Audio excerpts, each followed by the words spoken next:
Hey guys, welcome back. I've got another little project that I've been wanting to do for a while, and it's basically a charcuterie board that has coffee beans encased in it. I've been wanting to do this for a little while now. I just never got around to it, but I've got a piece of olive wood here that I'm going to use, and I've already made my form for putting that into, where I will pour my resin.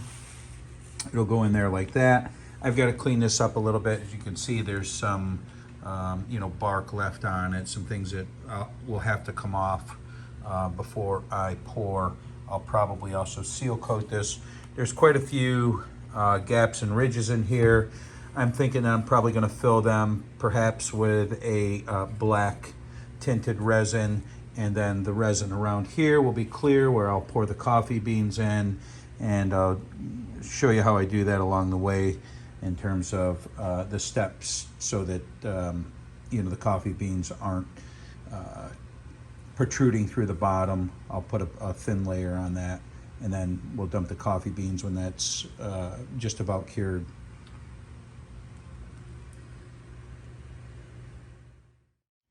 For those interested, I didn't really put together a video for the form that I made here. It's basically the same thing that I do each time. I use melamine. I've got it lined with some tuck tape around the outside right now. I screw each of these pieces and each of these sides in. I'll hit it with hot glue along the side just as an extra measure, and then on the inside I line it with silicone. GE silicone is what I used for that. And I've had success pouring as soon as a couple hours, 3 hours after doing that, even though the bottle says that you should wait, until the next day. I've never really had a problem. I've had this silicone for a few hours now, but by the time I get around to it and clean up the wood, everything should be just fine, ready to go.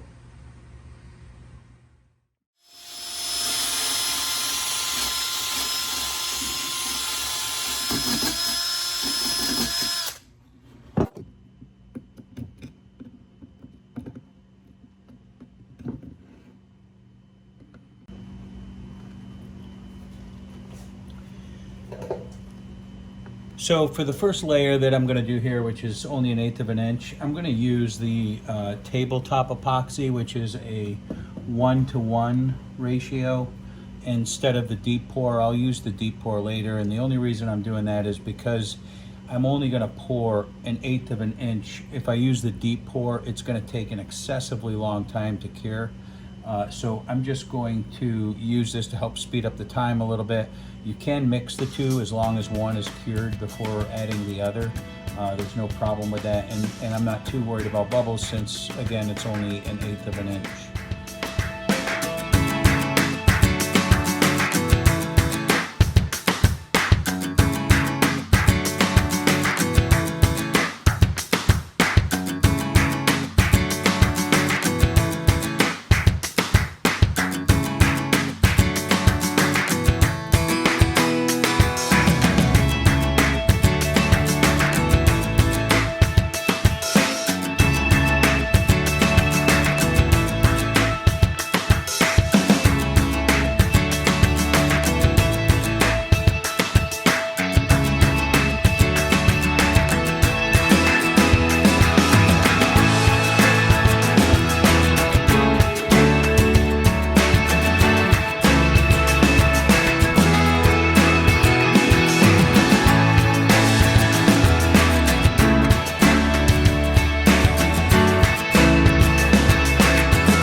So I got to sand the bevel, and a lot of people wonder how to do that without changing the angle of the bevel or you know, deforming it with sandpaper. So all I do is I take a piece of 2x4, I cut it at a 45.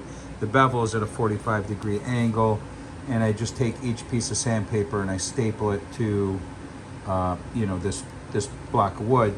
And I take the 45 and I set it on here,